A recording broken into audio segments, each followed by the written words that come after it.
कक्षा 10 क्षितिज रामवृक्ष बेनीपुरी का एक जो लेख है, रचना हम इसमें पढ़ेंगे। उसका नाम है बाल गोविंद भगत। पहले कवि परिचय पढ़ लेते हैं। रामवृक्ष बेनीपुरी का जन्म बिहार के मुजफ्फरपुर जिले के बेनीपुर गांव में सन 1899 में हुआ। माता पिता का निधन बचपन में ही हो जाने के कारण जीवन के आरंभिक वर्ष अभाव, कठिनाइयों, संघर्षों में बीते। 10वीं तक की शिक्षा प्राप्त कर लेने के बाद सन 1920 में राष्ट्रीय स्वाधीनता आंदोलन से सक्रिय रूप से जुड़ गए। कई बार जेल गए और उनका देहावसान 1968 में हुआ। 15 वर्ष की अवस्था में बेनीपुरी जी की रचनाएं पत्र पत्रिकाओं में छपने लगी। वे बेहद प्रतिभाशाली पत्रकार थे। उन्होंने अनेक दैनिक, साप्ताहिक, मासिक पत्र पत्रिकाओं का संपादन किया, जिनमें तरुण भारत, किसान मित्र, बालक, युवक, योगी, जनता, जनवाणी और नई धारा उल्लेखनीय है। गद्य की विविध विधाओं में उनके लेखन को व्यापक प्रतिष्ठा मिली। उनका पूरा साहित्य बेनीपुरी रचनावली के 8 खंडों में प्रकाशित है। उनकी रचना यात्रा के महत्वपूर्ण पड़ाव है पतितों के देश में, चिता के फूल, अम्बपाली, माटी की मूर्तें, पैरों में पंख बांधकर, जंजीरें और दीवारें आदि। उनकी रचनाओं में स्वाधीनता की चेतना, मनुष्यता की चिंता और इतिहास की युगानुरूप व्याख्या है। विशिष्ट शैलीकार होने के कारण उन्हें कलम का जादूगर कहा जाता है।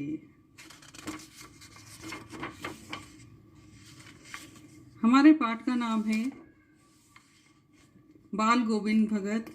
इसमें बाल गोविंद भगत पुराने अंधविश्वास और रूढ़ियों से उठकर पुराने ज़माने में ही एक ऐसा साधु व्यक्ति, जिसे हम कह सकते हैं कि छवि वाला एक व्यक्ति है, जिसने पुरानी रूढ़ियों को माने बिना ही एक सभ्यता का और शिष्टाचार का परिचय दिया है, इंसानियत का परिचय दिया है।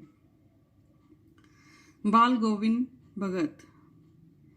बाल गोविंद भगत मझोले कद के गोरे चिट्टे आदमी थे। 60 से ऊपर के ही होंगे। बाल पक गए थे। लंबी दाढ़ी या जुटा जूट तो नहीं रखते थे, किंतु हमेशा उनका चेहरा सफ़ेद बालों से जगमगिए रहता। कपड़े बिल्कुल कम पहनते।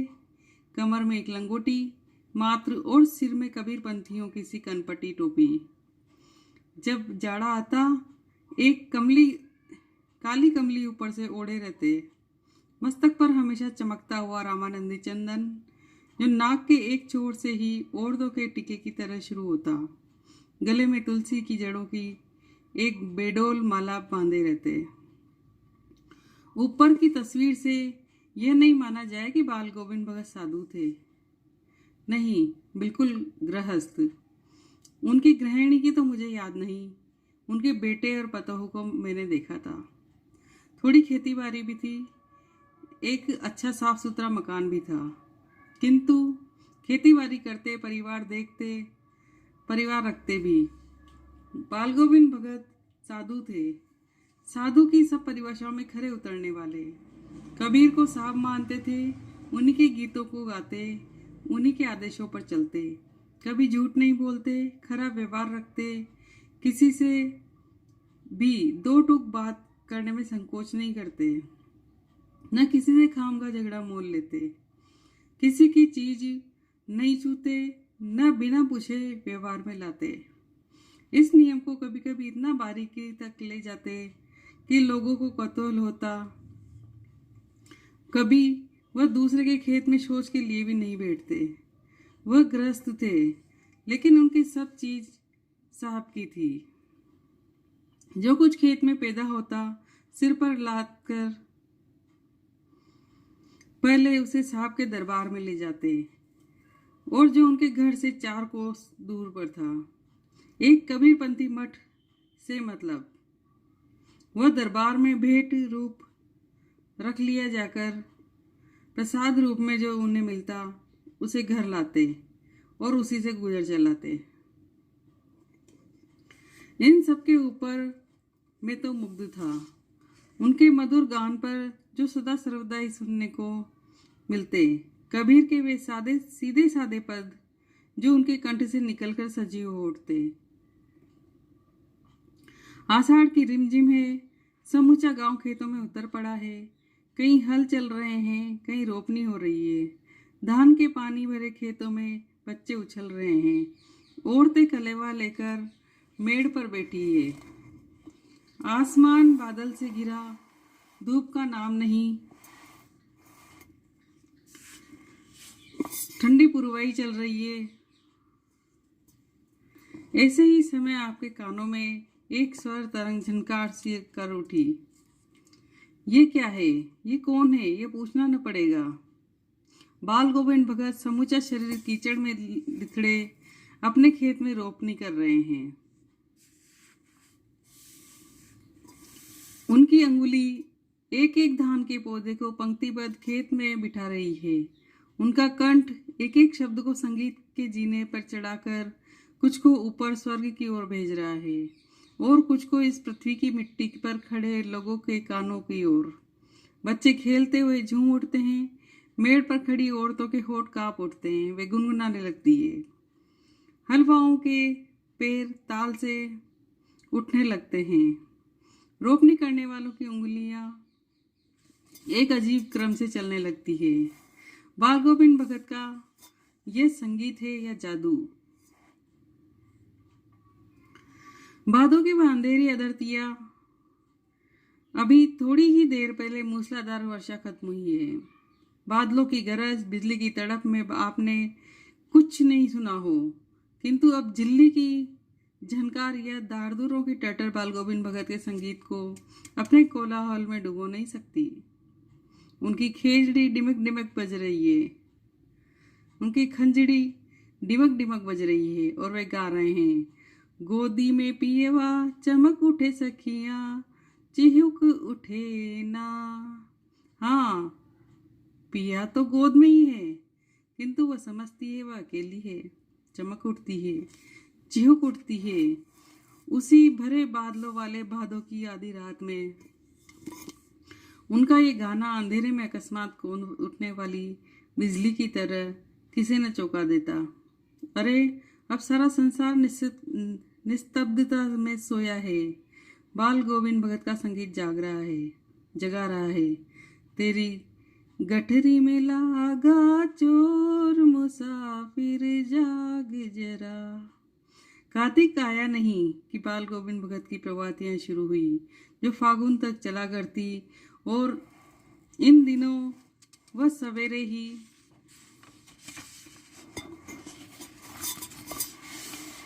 उठते। न जाने किस वक्त वह नदी स्नान को जाते, गांव से 2 मील दूर। वहां से नहा धोकर लौटते गांव के बाहर ही पोखरे के ऊंचे बीड़े पर अपनी खेजड़ी लेकर जा बैठते और अपने गाने टेढ़ने लगते। मैं शुरू से ही देर तक सोने वाला हूँ, किंतु एक दिन बाद की उस रात किटकिटाने वाली भोर में भी उनका संगीत मुझे पोखरे पर ले गया था। अभी आसमान के तारों के दीपक बुझे नहीं थे। हाँ, पूरब में लोही लग गई थी, जिसकी लालिमा को शुक्र का तारा और बढ़ा रहा था। खेत, बगीचा, घर, सब पर कोहरा छा रहा था, कुआसा छाया था। सारा वातावरण अजीब रहस्य से आवृत मालूम पड़ता था। उस रहस्यमय वातावरण में एक कुश की चटाई पर पूरब मुंह काली कमली ओढ़े बाल गोविंद भगत अपनी खजड़ी लिए बैठे थे। उनके मुंह से शब्दों का तांता लगा था। उनकी अंगुलियां खजड़ी पर लगातार चल रही थी। गाते गाते इतने मस्त हो जाते, इतने सुरूर में आते, उत्तेजित हो उठते कि मालूम होता अब खड़े हो जाएंगे। कमली तो बार बार सिर से नीचे सरक जाती। मैं जाड़े से कपकपा रहा था, किंतु तारे की छाव में भी उनके मस्तक के शम बिंदु जब तब चमक ही पड़ते। गर्मियों में उनकी संजा कितनी उमस भरी शाम को न शीतल करती। अपने घर के आंगन में आसन जमा बैठते। गांव के उनके कुछ प्रेमी भी जुट जाते। खजड़ियों और करतालों की भरमार हो जाती। एक पद बाल गोविंद भगत का और जाते, उनकी प्रेमी मंडली उसे दोहराती तेराती।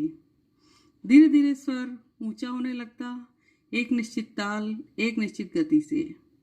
उस ताल स्वर के चढ़ाव के साथ श्रोताओं के मन भी ऊपर उठने लगते। धीरे धीरे मन तन पर हावी हो जाता। होते होते एक क्षण ऐसा आता कि बीच में खिचड़ी लिए बाल गोविंद भगत नाच रहे हैं और उनके साथ ही उनके तन और मन नृत्यशील हो उठे। सारा आंगन नृत्य और संगीत से ओतप्रोत है। बाल गोविंद भगत की संगीत साधना का चरम उत्कर्ष उस दिन देखा गया जिस दिन उनका बेटा मरा। इकलौता बेटा था वह, कुछ सुस्त और बोधा-सा था, किंतु इसी कारण बाल गोविंद भगत उसे और भी मानते। उनकी समझ में ऐसे आदमियों पर ही ज़्यादा नज़र रखनी चाहिए या प्यार करना चाहिए, क्योंकि ये निगरानी और मोहब्बत के ज़्यादा हकदार होते हैं। बड़ी साथ से उनकी शादी कराई थी। पतो बड़ी सुबह और सुशील मिली थी। घर की पूरी प्रबंधिका बनकर भगत को बहुत कुछ दुनियादारी से निवृत्त कर दिया था उसने। उनका बेटा बीमार है, इसकी खबर रखने की लोगों की कहाँ फुर्सत। किंतु मौत तो अपनी ओर सबका ध्यान खींच कर ही रहती है। हमने सुना बाल गोविंद भगत का बेटा मर गया। कौतूहलवश उनके घर गया, देखकर दंग रह गया। बेटे को आंगन में एक चटाई पर लिटाकर एक सफेद कपड़े से ढांक रखा है। वह कुछ फूल तो हमेशा ही रोपते रहते, उन फूलों में से कुछ तोड़कर उस पर बिखरा दिए हैं, फूल और तुलसी दल भी। सिरहा ने एक चिराग जला रखा है और उसके सामने जमीन पर ही आसन जमाए गीत गाए चले जा रहे हैं।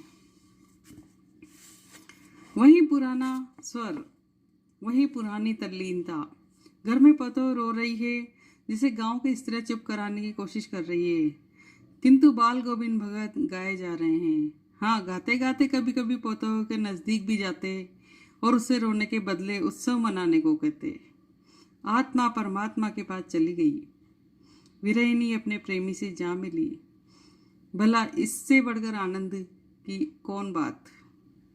मैं कभी कभी सोचता ये पागल तो नहीं हो गए, किंतु नहीं, वह जो कुछ कह रहे थे उसमें उनका विश्वास बोल रहा था। वह चरम विश्वास जो हमेशा ही मृत्यु पर विजयी होता आया है।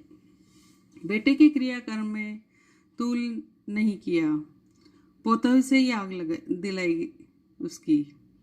किंतु जो ही श्राद्ध की अवधि पूरी हो गई, पोते का भाई को बुलाकर उसके साथ कर दिया, यह आदेश देते हुए कि इसकी दूसरी शादी कर देना।